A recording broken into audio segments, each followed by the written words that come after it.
A tiny dog, alone in the middle of a forest in the dead of winter. No collar, no chip, no one coming back for him. The question wasn't whether he'd been abandoned. The question was how he was still alive. When the call came in from a woman who'd spotted him from the road, the team moved fast. A volunteer headed out, managed to catch him, and brought him straight to the clinic. He was small, terrifyingly small, for an animal left to fend for itself outdoors. The kind of small that doesn't survive a single night if a larger dog finds him first. The vet approached slowly. The dog had already bitten one of the staff out of sheer panic, so every movement had to be deliberate, careful, earned. Up on the table, the damage became clear. Fleas, not a few, not even a lot, but hundreds. Flea eggs buried deep in his coat, flea dirt visible across every inch of skin. The vet parted the fur and watched a live flea disappear back into hiding. The dog's body had become a colony. Beneath all of it, the skin was inflamed, raw, bright red. There were signs pointing to scabies, but a skin scraping would confirm it. His coat was destroyed. His muscles were nearly gone. He was an adult male, unneutered, with no microchip and no way to trace an owner. The vet paused on that detail. No chip meant no ID, no history, no way to know if this was a lost pet or a deliberate disposal. But the math was hard to argue with. A dog this size, this breed, doesn't end up in the woods by accident. Leaving him out there wasn't abandonment, it was a death sentence.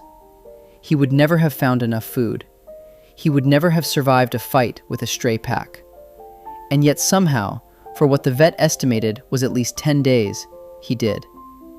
The vet ran the blade gently across the dog's skin to collect samples, drawing just enough blood to get a reading. The dog flinched but held still, braver than he had any reason to be. The scraping confirmed it: scabies. On top of that, a severe flea allergy had wrecked his skin, far beyond what the parasites alone could explain. His ears were infected.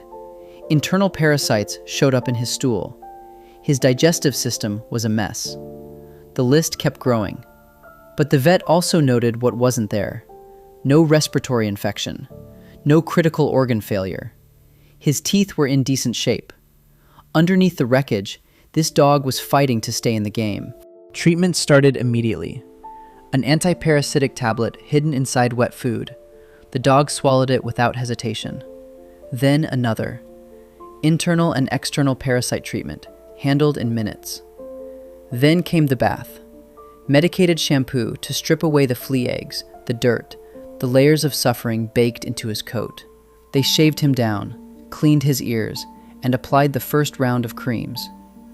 The vet stepped back and looked at him. 15 minutes. That's all it had taken to turn him into a different animal, alive in a way he hadn't been an hour ago. He named him Monsieur. They left his head furlong on purpose, gave him a little style, a little dignity. They dressed him in a borrowed sweater, because with his coat shaved, the cold would cut right through him.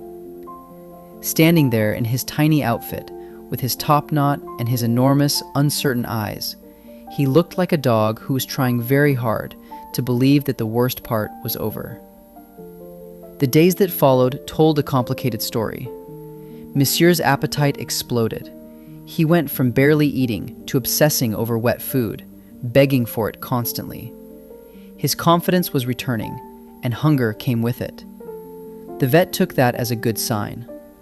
But the skin was stubborn. Daily wound dressings, medicated baths, creams, vitamins, injections he hated.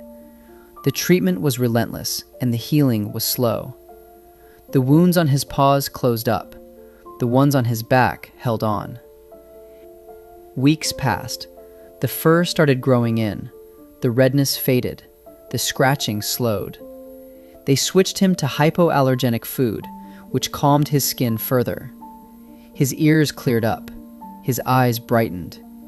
And Monsieur, once a trembling, flea-ravaged ghost of a dog standing alone in a winter forest, started kissing the people who saved him. Full, unguarded, face-licking gratitude from a dog who had decided, finally, to trust again. The treatment wrapped up. The allergies would need long-term management, but the crisis was behind him. What Monsieur needed now wasn't medicine. It was a home, a real one, with people who would never make him wonder if today was the day he'd be left behind again. And he found one. Monsieur was adopted. If his story moved you, share this video, because right now there are other dogs just like him, waiting in clinics and shelters for someone to decide they're worth the effort. Drop a comment if you've ever rescued an animal who changed your life. And subscribe, because Monsieur's story isn't the last one we'll be telling.